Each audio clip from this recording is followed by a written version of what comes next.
Okay, Internet, so I'm back. And I have set up the printer, and I have uh, done the online thing with the computer and leveled the base. And okay, that wasn't online. That was just with the unit. So the unit is completely standalone. You take the little uh, micro SD card, and you stick it in the side. I can't show it because it's just too dark over there. And then you take the file that they gave you a bunch of sort of test files. And can you tell what I'm doing here? Yes, it's the Star Wars Skull file. So anyway, so I leveled it. I put in the file. Now I was messing around with the file online. I was messing around with the file on the computer to change it a little bit, make it a little bit bigger, scale it up a little bit. And then I thought I saved it, but I don't think I saved it. So yeah, so then I went into here, and these are called LGS files. This is Star Wars Skull.lgs. This is one that they give you. I think they give you like 4 or 5. Anyway, so I put this in, and I think it's still the original file that it came with. I don't think this is the one that was modified. Anyway, on the internet, other people who have this unit complained that the big complaints were there too. The fan was really loud, and the stuff smelled really bad and was awful toxic and all this other junk.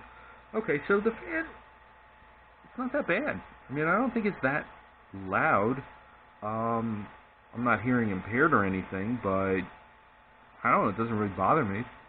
And as far as the quote-unquote toxic smell from this stuff, it's not that bad either. I mean, yeah, it has a slight smell to it, but nothing I would be, like, oh God, I got to put this thing out in the garage or something because it's just going to stink the place up. But then again, maybe I'm used to much worse things. I don't know. I don't know where those folks are coming from. I take apart things. I work on things all the time. I deal with gasoline sometimes, so paint thinners, epoxies, all kinds of stuff, and this doesn't smell as bad as any of those, and certainly not as strong as any of those. Could it get annoying to people? Yeah, I guess it could, sure. I really like this LCD screen. This is really cool. So it tells you, 4%, and it's got 2 hours and 49 minutes left, and it tells you how many layers it's done, and it gives you a temperature, and it tells you it's printing and all that nice stuff. Now, I won't be able to tell you if I'm happy or sad with it until this thing's actually printed out and I can look at it and play with it and do all that good stuff. And that's not going to be for another 2 hours and 49 minutes. So I'm going to jump away and then come back to it. Now, the software is a little bit wonkish, and I don't know why, but maybe I didn't install it right on my computer. I don't know. So anyway, it only goes on when I go onto the file from the TF card and then do it. Oh, by the way, they give you this little sort of TF adapter thingy. And this is kind of neat. So it's a little USB to TF adapter. The TF card goes in the back. You stuff it back there, and then you plug that thing in, and you can do it. So maybe I just didn't put the files on my computer, so it's not drawing from that, and it's still going to the TF file. I don't know. I could fix it. That's the least of my problems. But this is kind of really cool. They give you this. Now they hold this thing together with these little rubber bandy things, which is really kind of wonkish. I mean, like why? So a product like Ambroid ProWeld will make this a solid monolithic thing in about 1 second. If you haven't used Ambroid ProWeld, it is a thin capillary action type cement, which is really good. Over the years, I've used it for a lot of different types of plexiglass and works just incredibly well. By the way, this thing is put together extremely well. So, the plexiglass is die cut. This is one of those deals where you look at the cutting on this thing and how it was done, and these are really nice sharp edges. This wasn't, water jet or laser cut or any of that nonsense. No, they spent the real money. They spent the big bucks. They knew they were going to make a lot of these things, so they went ahead and spent the bigger bucks to get the dies made so these things could be cut really, really nice. And again, I just threw this together with these rubber bands that they gave me. You're spending a fortune on the dies to cut these things just right and give you these perfectly nice sharp edges and make this really good. And this goes back to the economies of production, where it'll cost you $1 million to make one, but if you make 1 million of them, they'll cost $1 each.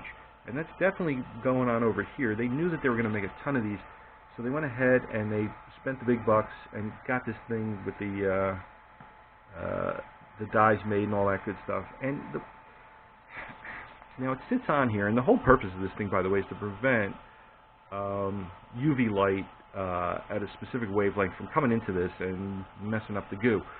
So you don't want 405 wavelength. So I'm sure that this covers a big spectrum of wavelength between whatever 405 and then something on the top end. But it definitely works at the wavelength that the goo is at, which is the 405 wavelength. Now, they didn't really perfect putting it on here, which is another kind of a weird thing. So in the back, I don't know if you can see it, but in the back where my finger's kind of pointing to, on the inside of the case is an Allen screw on one side and an Allen screw on the other side, and that sort of anchors it. They don't have a recess or anything for this top thing to sit down on, and that's okay. You would have thought they might have made that extra effort to do that, but again, that's okay. Now the vat plate and base through here, you can see this looks like it was laser welded, and they went to a lot of effort to really, over-engineer this. I'm not sure. Now, one of the things that did kind of annoy me a little bit was, if you can see the screws on the thing that holds the thing in the goo, they're Allen screws with little corrugations or striations or canneling or whatever you want to call it on the outside of those screws. And of course then they have little lock rings. Now in the videos and everything else, they show you with this little Allen key that they give you. Well, the Allen key that they give you is not the right Allen key, not for these at least. So on the one hand, they upgraded the screws by giving you these screws which you can hand tighten and then go in and torque down on. Yet on the other hand, they never updated their kitting process to give you the right size wrench. Now I have 8 billion Allen keys, and yeah, here's a set of them, so there's a bunch of them. So obviously one of these will fit, and it turns out it's this number 3 over here, which I guess is a 3mm wrench, which happens to perfectly fit that thing. And it is kind of funny that they would make a change like, hey, let's put on these things, these are really good, but then for whatever reason not get around to, or not really think it through, that these are a different Allen key. Okay, well, whatever. The software is really cool in that you can modify the scale, size, placement, orientation of the thing that you're making, which again is down here, which is the Star Wars skull thing. It lets you do all of that good stuff, and you get a bunch of different parameters, so you can select the thickness of the slice and all of these different things, which is going to affect the resolution of the print. And that's really cool, but I'm not sure I actually used it right, so I think I'm just using the default print that came with the file. Anyway, I'll comment more about that later, and I'll see in about, well, now it says 4 hours and 28 minutes. That's interesting. So, is that going to be the total build? Maybe that's the total build time is 428. So, it's interesting because we're at 7%, and it went from 3 hours and something to 4 hours and 28 minutes. I don't know what that's about, or why it would change its number. Now it's 427. So, yeah, I don't know what that's about. Okay, well, anyway, I will jump back to you after this is printed and show you sort of what the print looks like. Now, what's really great is on their website, and they give you this website, there's, dozens of videos, and they go through each of the separate processes, and it really lays it out. They even have a video of how to put together this plastic case that you see over here, this orange case, and sort of how it fits together, and how to put the rubber bands on. They really set it up as an entry-level novice sort of thing for a person that really has never done this before, and to make it easy for them so they could come right in and start using it immediately. And I think they did a really good job with that. I think they're using the right tools as far as the internet goes, and the videos, the YouTube videos that they've created, and again, they've created a ton of them, and the videos go through everything from using the software to setting this up and unboxing it and all that great stuff. So far so good.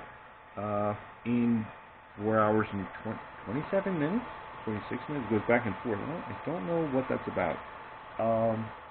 My local time is around 8:40 right now, so this should be done around 1 p.m.-ish by me. 4 hours, 4 plus 8 is 12, and then another 26 minutes because it's 8:40, so it should be done around 1:15 or whatever. Anyway, let's not do math.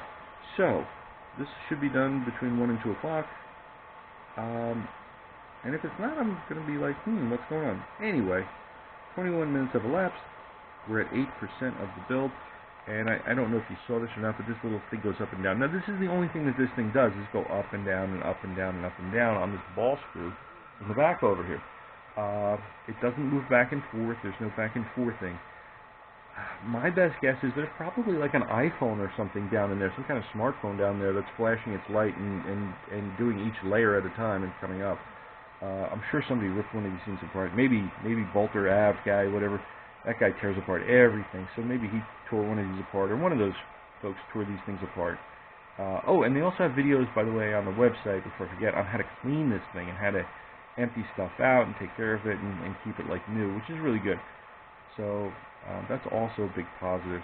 Well, anyway, I'll get back to you in a few hours when this thing is out of the goo. You're supposed to wash it down with 95% alcohol or something like that and hose it off with that, or rinse it and scrub it and do that whole thing. Okay. And then whatever is left over in this vat over here, you then take that and dump it back into the this container thing over here, which I've seen go from, they have these things. This is 250 grams. Some tell you milliliters, some tell you by weight. Well, anyway, yeah, so this looks like it's going anywhere from $15 to $30, depending on the colors and the this and the that and the other thing that you get. And of course, whatever stuff you have, as long as it works, I mean, you can always paint the thing, which I would do anyway, but yeah, they do have a whole bunch of different colors. So, I don't know what the difference between this one is and the other one, as long as I'm assuming you stick with the correct wavelength, which is the 405 nanometers. I imagine something that's running on a different wavelength won't work because it's using a different light source to solidify the resin. So anyway, I will get back to you in a few hours and let you know how it's going, give you a progress report. Okay.